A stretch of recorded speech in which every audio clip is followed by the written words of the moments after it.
আজ শুনবেন শ্রীযুক্ত তৃণাঞ্জন গঙ্গোপাধ্যায়ের লেখা একটি রহস্য গল্প, বিলাস বিষ।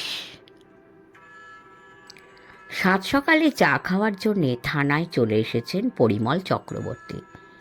থানায় মানে খাজাঞ্চিগঞ্জের ফাঁড়িতে। এলাকায় চুরি, ছিনতাই আরও কয়েক রকমের অপরাধ বেড়েই চলেছে। এলাকাবাসী উদ্বিগ্ন হয়ে এডিএমের কাছে ডেপুটেশন দেয়। মিটিং, মিছিল, পথসভা, অনেক কিছু হলো। কাজের কাজ হলো এলাকাবাসী নাকের বদলে নড়ুন পেল। মূল থানা যেমন হাবিবপুরে ছিল তেমনই রইল। খাজাঞ্চিগঞ্জে একটা ফাঁড়ি হলো, যার পোশাকি নাম আইসি। সেই ফাঁড়ি হওয়ার পরে মর্নিং ওয়াকে বেশ আত্মবিশ্বাসের সঙ্গে বাড়ি থেকে বেরোতে থাকলেন পরিমলবাবু। কয়েকদিনের মধ্যে ব্যাপারটা আর আত্মবিশ্বাসের জায়গায় দাঁড়িয়ে থাকলো না, তার থেকে একটু এগিয়ে গেল। খাজাঞ্চিগঞ্জ আইসিতে অফিসার হয়ে এসেছেন হরিপদ মণ্ডল, তার কলেজ জীবনের বন্ধু।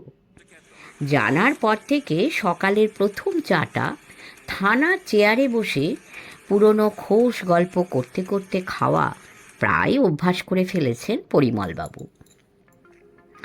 কিন্তু আজ থানায় ঢুকে চায়ের প্রসঙ্গ টানতে পারলেন না পরিমলবাবু। ফাঁড়ির ঘর জুড়ে ব্যস্ততা। সাত সকালেই বেল্ট ঠিক করতে করতে ব্যস্ত হরিপদ মণ্ডল। স্টাফেরা সব যুদ্ধংদেহী ভাবে দাঁড়িয়ে। পরিমলবাবু হরিপদ মণ্ডলের দিকে তাকিয়ে বললেন, এই কী ব্যাপার? ব্যাপার বলে ব্যাপার, একেবারে ডেথ কেস। হরিপদ বেল্টের সঠিক ঘর খুঁজতে খুঁজতে উত্তর দিলেন, কার ডেথ হলো? সে কি মাথামুন্ড আমি জানি। ওই যে বাজারের ওখানে যে প্রমোটিংগুলো হচ্ছে সেখানে একটা বডি পাওয়া গেছে। পাওয়া গেছে? আরে বাবা, পাওয়া গেছে, পাওয়া গেছে। দেখেছিস? তা থানায় অত ফোন করে রিপোর্ট করার কি আছে? পাবলিক বুথ থেকে ফোন করে খবর দিল, তাও দুবার। এরপর আর বসে থাকা যায়? তারপরে সময়টা এখন বসে থাকার নয়। ফাঁড়ির ঘর থেকে বেরিয়ে এলেন হরিপদ মণ্ডল, পিছু পিছু দল। পরিমলবাবুও বেরিয়ে এলেন।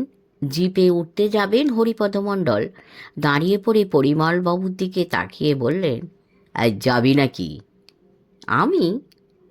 আমি তো অন্য কারোর কথা বলিনি।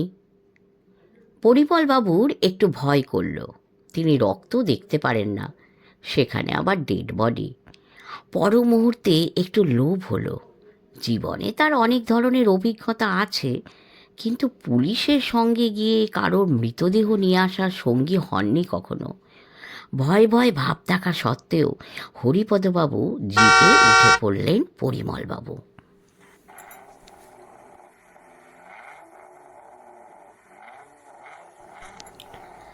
খাজাঞ্চিগঞ্জ খুবই সাদামাটা জায়গা। এখান থেকে মাধ্যমিকে কেউ কোনোদিন প্রথম হয়নি। এখানকার কোনো ছেলে ময়দানের নামী ক্লাবে খেলেনি। এখানকার কোনো এমএলএ কোনো দিন মন্ত্রী হয়নি। কোনো দিকেই বাড়তে না পেরে বেড়েছে শুধু লোক সংখ্যায়। এর কারণও খাজাঞ্চিগঞ্জ নিজে নয়, হাবিবপুর। হাবিবপুর জেলা সদর হয়ে যাওয়ার পরে ওখানকার ভিড়ই এখানে উপচে পড়েছে। আর কিছু না হোক, খাজাঞ্চিগঞ্জে কিছু বাড়ি তৈরি হয়েছে। প্রথমে বাড়ি, এখন বাজারের কাছে কয়েকটা প্রমোটিং বিল্ডিং তৈরি হয়েছে এবং হচ্ছে। সেরকম জায়গাতে বডিটা পাওয়া গেছে। জায়গাটায় ওরা পৌঁছে গেল। জিপ থেকে নামতেই জটলা দেখে ওরা বুঝে গেল দেহটা কোথায় পড়ে আছে। হরিপদ মণ্ডল ভিড় সরিয়ে এগিয়ে গেলেন। পরিমলবাবুও স্মার্টনেস দেখাবার জন্য হরিপদ মণ্ডলের পেছনে পেছনে এগিয়ে গেলেন। আর একেবারে সামনে যেতেই চোখ বন্ধ করে ফেললেন। এরকম বীভৎস দৃশ্য পরিমলবাবু জীবনেও দেখেননি। পাশাপাশি দুটি হাউজে, তার মধ্যবর্তী নিয়মমাফিক ফাঁকা জায়গায় কাটা লোহার টুকরো ডাঁই করে রাখা। বিভিন্ন সময়ে লোহার যে কাজ হয়েছে তার ছাঁটে একটা ঢিবি তৈরি হয়েছে। দেহটা তার উপর পড়ে। লোহার টুকরো এদিক ওদিকে যথেচ্ছ উঁচু হয়ে রয়েছে, তাতে খোঁচা খেয়ে মুখটা ক্ষত বিক্ষত হয়ে গেছে, গলার কাছটা রক্তে ভিজে জ্যাবজ্যাবে। কিন্তু কয়েক মুহূর্তের বেশি চোখ বন্ধ করে থাকা সম্ভব হলো না পরিমলবাবু।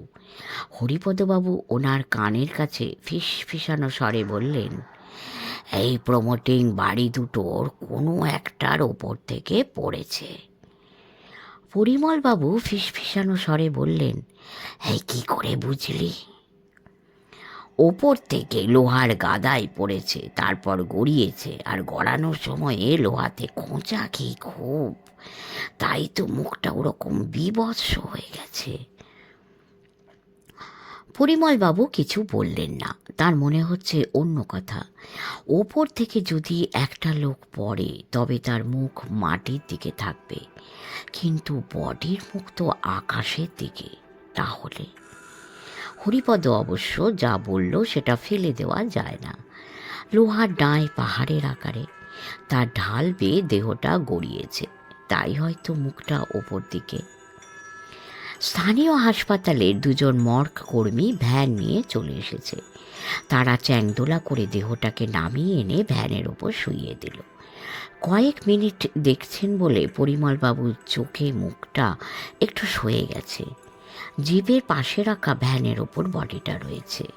হরিপদ মণ্ডল আর পরিমলবাবু সকলের সামনে, তার পেছনে কনস্টেবলরা। সবার শেষে সমবেত ভিড় এসে দাঁড়ালো ভ্যানের কাছে। পরিমলবাবু ভালো করে কাছ থেকে দেখলেন দেহটা। ক্ষত বিক্ষত মুখের ক্ষতগুলোর ফাঁক ফোঁকর দিয়ে যেটুকু ত্বক দেখা যাচ্ছে, তাতে যার দেহ তাকে কালো বলাই উচিত। মাথার চুল পাতলা, হাত পায়ের শিরা জাগা, হয়তো কোনো খেটে খাওয়া লোক। কিন্তু এই ভাবনাটা দরাম করে ধাক্কা খেল পোশাক আশাক লক্ষ্য করতেই। বেশ আকর্ষণীয় দামি শার্ট প্যান্ট পরনে, হাতের ঘড়িটাও বেশ দামি। কোথায় যেন ওর শিরা জাগা পায়ের পাতা হাতের কনুইয়ের সঙ্গে মেলে না। ফুল হাতা শার্টের গোটানো হাতের মধ্যে থেকে ডান হাতটা বেরিয়ে এসেছে। কবজির কাছে নজর গিয়ে বিঁধল পরিমলবাবু। উল্কির মাধ্যমে একটা ত্রিশূল আঁকা রয়েছে। পরিমলবাবু তাকালেন হরিপদবাবুর দিকে। হরিপদ মণ্ডল দৃষ্টিতে বোঝালেন তিনিও ব্যাপারটা লক্ষ্য করেছেন। দল বল সমেত হরিপদ মণ্ডল জিপে গিয়ে উঠলেন। ভিড় রাস্তায় জিপের পেছনে পেছনে ভ্যান রিকশায় চলল বডি। হরিপদবাবুর সঙ্গে পরিমলবাবুর দিন তিনেক দেখা হয়নি। বডি উদ্ধারের পরের দিনই মর্নিং ওয়াক সেরে ফেরার পথে পরিমলবাবু একবার থানায় গিয়েছিলেন, কিন্তু হরিপদবাবুর দেখা পাননি। সেকেন্ড অফিসার বলেছিল, স্যার তো হাবিবপুরের হাসপাতালে গেছে। ডাক্তারবাবু সকালবেলাতেই ফোন করে বলেছেন জরুরি দরকার আছে। বেলার দিকে একবার থানায় ফোন করেছিলেন পরিমলবাবু, হরিপদবাবুকে পাননি। সন্ধেবেলাতেও পেলেন না। হরিপদ হাবিবপুরের হাসপাতালে গেছে, মানে মর্গে গেছে। কাল যে বডি উদ্ধার হয়েছে তারই পোস্টমর্টম হচ্ছে। সেই সূত্রেই কি এমন কিছু পাওয়া গেছে যার জন্য হরিপদ ফিরতে পারছে না? সেই সকালে বেরিয়ে সন্ধেবেলাতেও কেন ফিরতে পারল না? কৌতূহলের মাথার মধ্যে শুধু ঢেউ। তারপরের দিন মর্নিং ওয়াক সেরে আর থানায় যাননি পরিমলবাবু, ফোনও করেননি। চাপা একটা অভিমান হয়েছিল। ওর সঙ্গে বডি উদ্ধারে গিয়েছিল, একবার তাকে এই ব্যাপারে ফোন করবে না? ভেতরে ঢেউ বওয়া সত্ত্বেও চেপেছিলেন পরিমলবাবু। কিন্তু তৃতীয় দিনের দিন আর চেপে থাকতে পারলেন না পরিমলবাবু। দুপুর অবধি কোনো ফোন না আসায় নিজেই ফোন করলেন। ও প্রান্ত থেকে হরিপদবাবু সহাস্যে বললেন, আমি তো খাজাঞ্চিগঞ্জে ছিলাম না, এইমাত্র ফিরেছি, বাড়ি গিয়েছিলাম। এরকম একটা কেস ফেলে তুই বাড়ি গিয়েছিলিস? হরিপদবাবু তেমনই হেসে বললেন, এরকম একটা কেসে তুই তো প্রথম গেলি, তাই এত ডিপলি নিয়ে নিয়েছিস। সার্ভিস কেরিয়ারে এরকম কেস যে কত সামলাতে হয়েছে তার সঠিক হিসেব দিতে পারবো না তোকে। আর ঠিক আছে ঠিক আছে, তুই আগে বল, সেদিন যে হাবিবপুরের হাসপাতালে গেলি ডাক্তার কি বলল? হরিপদবাবু তেমনই সহাস্যে বললেন, কে হাসপাতালে গিয়েছিল? সকালের বাস ধরবো বলে বেরোচ্ছিলাম, তাই সেকেন্ড অফিসারকে বলেছিলাম হাসপাতাল ঘুরে বাড়ি যাব। হরিপদবাবুর এই নির্লিপ্ততার কোনো উত্তর দিতে পারলেন না পরিমলবাবু। কিন্তু গতকাল যে কণ্ঠস্বরটা চরম নির্লিপ্ত ছিল, সেটাই এই মুহূর্তে উত্তেজনায় টান টান হয়ে গেছে। ফোন করেছেন হরিপদবাবু। শব্দের সঙ্গে বাতাসেরও শব্দ শুনতে পাচ্ছেন পরিমলবাবু। কথা বলার সাথে সাথে হরিপদবাবুর নিঃশ্বাসও পড়ছে খুব জোরে জোরে। হরিপদবাবু বললেন, তুই এক্ষুনি থানায় আসবি কিনা সেটা বল। পরিমলবাবু বিরক্ত হয়ে বললেন, তখন থেকে শুধু একটা কথা বলে যাচ্ছিস, কেন আসতে বলছিস সেটা বলবি তো। তোরও তো সেই এক কথা। বলছি তো ফোনে এত কথা বলা যাবে না, কিন্তু ঘটনা খুব জটিল মন নিয়েছে। জটিল? বলছি কি, তুই ইমিডিয়েট আয়। কিছুক্ষণের মধ্যে থানায় পৌঁছে গেলেন পরিমলবাবু। হরিপদবাবু তাকে সঙ্গে করে চলে এলেন কোয়ার্টারের ঘরে। দরজা দিয়ে মুখোমুখি বসলেন পরিমলবাবুর। গম্ভীর মুখে বললেন, ঘটনা আমি যা ভেবেছিলাম আদৌ তা নয়। পরিমলবাবু বেশ গম্ভীর হয়ে গেছেন। বললেন, কী রকম? দেখ, আমি ভেবেছিলাম এটা একটা সাধারণ দুর্ঘটনা। হাউজিংয়ের ৫-৬ তলা থেকে ভাঙাচোরা লোহার ঢিবিতে পড়েছে। সন্ধ্যের দিকে ওইসব নির্মীয়মান বাড়িতে তো ছেলে ছোকরার দল নেশা ভাঙ করতে ওঠে, অসাবধানতায় তাদেরই কেউ পড়ে গেছে। হ্যাঁ, কিন্তু ঘটনা তা নয়। অত উঁচু থেকে পড়েছে, কিন্তু হাত পায়ে জয়েন্ট, বুকের রিব বা শরীরের অন্য কোনো অংশের হাড় ভাঙেনি। তার মানে ও উঁচু থেকে পড়েনি? ইয়েস, তার মানে অন্য কোনো জায়গায় মেরে ওই লোহার ঢিবির উপরে ফেলে রেখে গেছে। তার মানে ওর মুখের ক্ষতগুলো লোহায় খোঁচা খেয়েছে বলে হয়নি, কোনো ধারালো অস্ত্রের আঘাতে হয়েছে। একেবারেই। পোস্টমর্টেম রিপোর্ট এরকমই বলছে।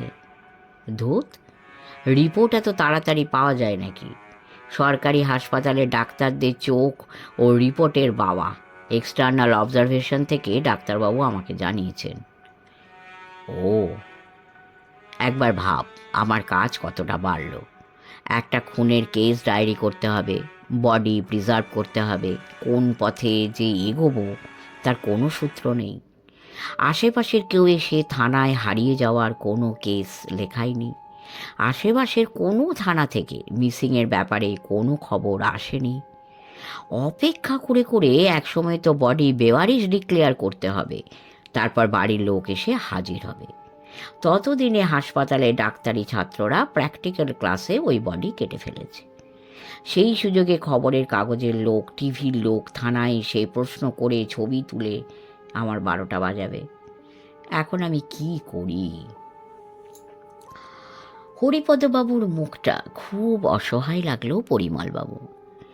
কয়েক মিনিট ভাবলেন, তারপরে বললেন, আমি যা লক্ষ্য করেছি তাতে যে অসঙ্গতি ধরা পড়েছে তা হলো ছেলেটা নিম্ন মধ্যবিত্ত শ্রেণীর, সেটা আর্থিকভাবে এবং রুচিতেও। তোর মনে আছে নিশ্চয়ই, ওর ডান হাতে কবজির কাছে একটা উল্কি আঁকা আছে। এটা সাধারণত করে অশিক্ষিত নিম্ন শ্রেণীর লোকেরা, যদিও আজকাল বড় লোকের ছেলেরাও শরীরে ট্যাটু আঁকছে, কিন্তু ওটা ট্যাটু নয়, আদ্যিকালের উল্কি। অথচ ওর পোশাকে আশাকে একবার মনে করার চেষ্টা কর। খুবই রুচিশীল আধুনিক প্যান্ট শার্ট ওর পরনে ছিল, এবং জামা কাপড়গুলো বেশ নতুন, সদ্য কেনা। আর এই পোশাক বা হাতের ঘড়ি এগুলো কিনতে গেলে যথেষ্ট পয়সা লাগবে, যেটা ওর চেহারার সঙ্গে একেবারেই সঙ্গতিহীন। সে তো বুঝলাম, কিন্তু তদন্ত কোন পথে করব সেটা তো বুঝলাম না। পরিমলবাবু গভীর করে নিঃশ্বাস নিলেন এবং ছাড়লেন। বললেন, হাবিবপুর বল, খাজাঞ্চিগঞ্জ বল, আশেপাশের অনেক জায়গাতেই কলকাতার হাওয়া ঢুকে পড়েছে। শপিং মল হয়েছে বেশ কয়েকটা, সেখানে তো নামি দামি কোম্পানির জামা কাপড় পাওয়া যায়। সেখান থেকেই তোকে কাজটা শুরু করতে হবে।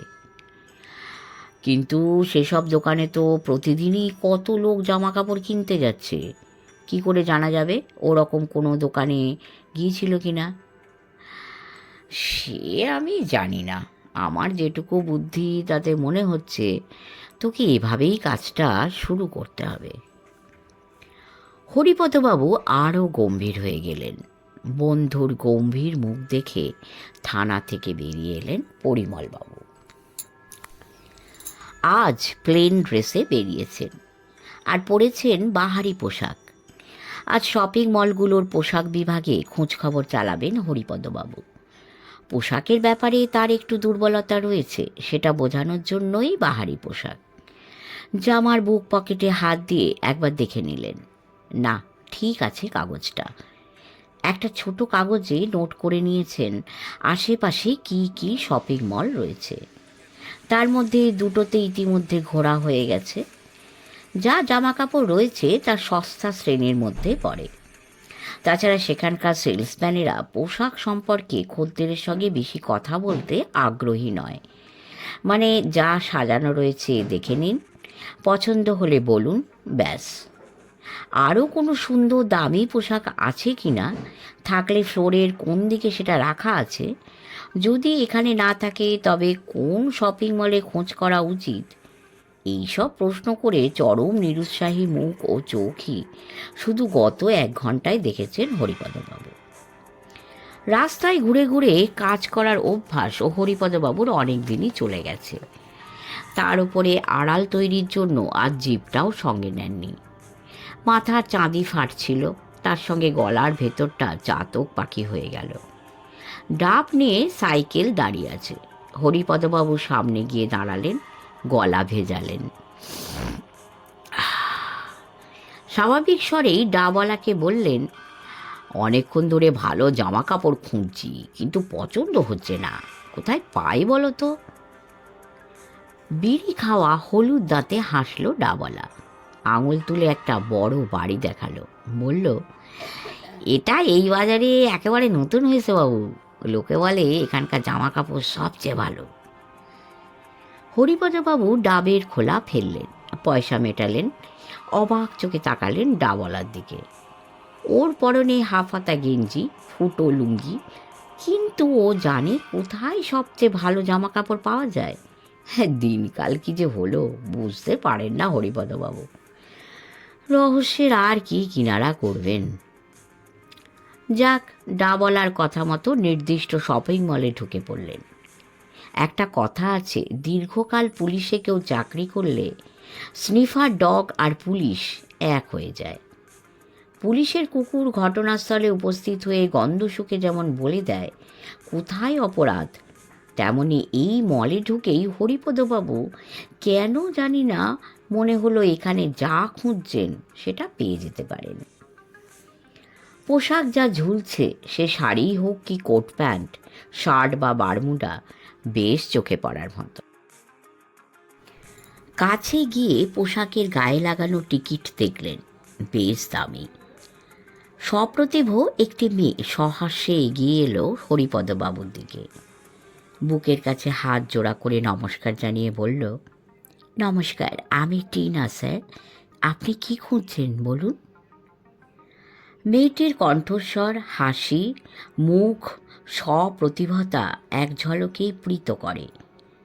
কিন্তু হরিপদবাবুর খটকা খেলেন অন্য জায়গায়।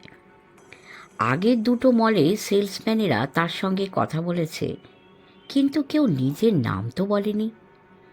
সেখানে এ প্রথমেই নিজের নাম বলল। হরিপদবাবুর পুলিশি মন, পুলিশি মেজাজ, কোনো ব্যাপার চেপে রাখতে পারেন না। জেরা করা বেরিয়ে আসে, বেরিয়েও এলো। বললেন, আপনাদের শপে সেলসম্যানেরা কাস্টমার এলে প্রথমেই তাকে নিচের পরিচয় দেয়?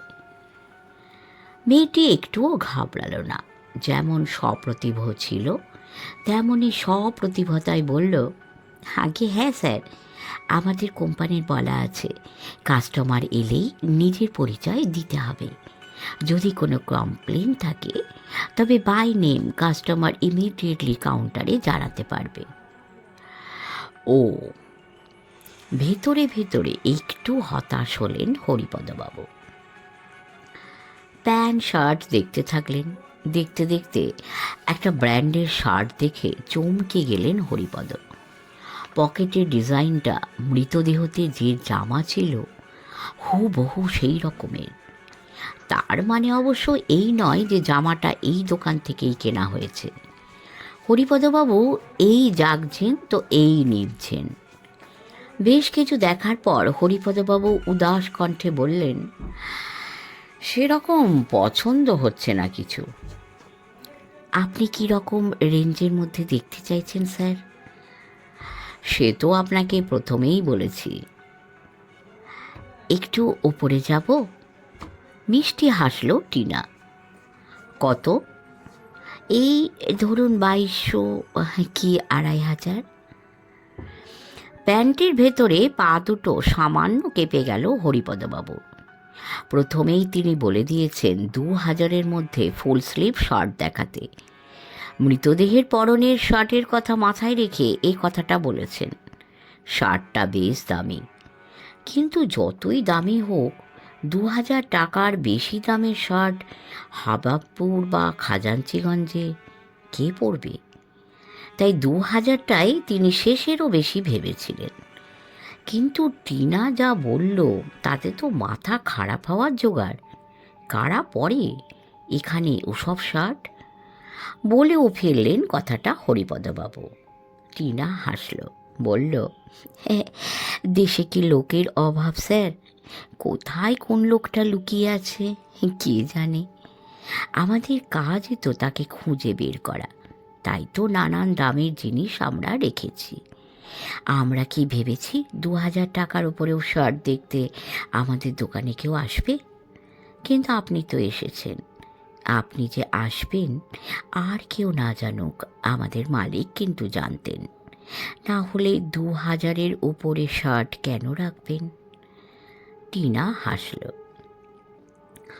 হরিপদবাবু মনে মনে বললেন, সত্যি এই ব্যবসার মালিক খুবই বিচক্ষণ। না হলে এমন সেলস গার্ল বাঁচতে পারেন? কথাবার্তায় কি পটু। টিনা হরিপদবাবুকে ওপরতলার একটা কিউবিকালে নিয়ে গেল। আরও কিছু শার্ট দেখালো, কিন্তু হরিপদবাবু ঘাড় নেড়ে বললেন, কোনোটাই পছন্দ হচ্ছে না। টিনা হেসে বলল, বুঝেছি, আপনার টেস্ট খুব উঁচুতে। এখানে কোনো জিনিস স্যার আপনার পছন্দ হবে না। আপনি বানিয়ে নিন। বেশ অবাক হয়ে টিনার চোখের দিকে তাকালেন হরিপদবাবু। নিজের অভিজ্ঞতা নেই, এমনকি কারোর মুখেও কোনোদিন শোনেননি যে রেডিমেড জামা কাপড়ের দোকানে কিনতে এসে জামা কাপড় বানিয়ে নেওয়ার উপদেশ পেয়েছে। এতে অবশ্য টিনা একটুও অবাক হয়নি। মিষ্টি স্বরে বলল, হ্যাঁ, সবাইকে তো আর এই অফার আমি দিই না। যাদের এর মধ্যে পছন্দ হয়ে যায় তাদের বলি না। যারা অনেক দেখেও পছন্দ করে না এবং যাদের কাছে দামটা কোনো ফ্যাক্টর না, তাদেরই বলি। ওটা হরিপদবাবু এমনভাবে বললেন যেন টিনার কথা উনি খেয়ে নিয়েছেন। টিনা বলল, আমরা কয়েকজন মিলে একটা বুটিক খুলেছি, সব এক্সক্লুসিভ ড্রেস। আপনি আবার এই মলের আর কাউকে বলবেন না। মুহূর্তের জন্য টিনা থামল।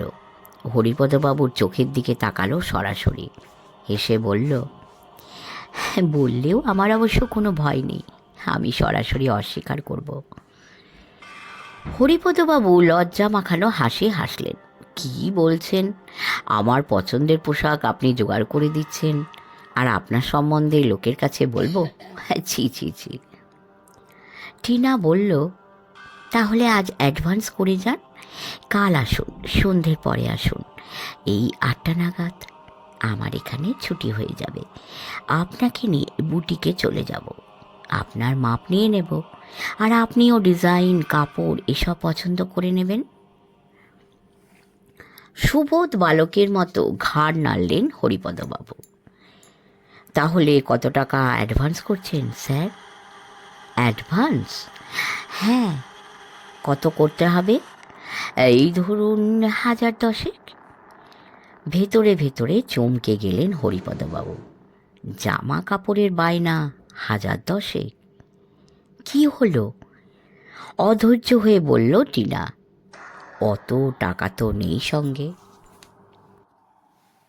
বিলাস বিষ। আজ শুনলেন প্রথম পর্ব।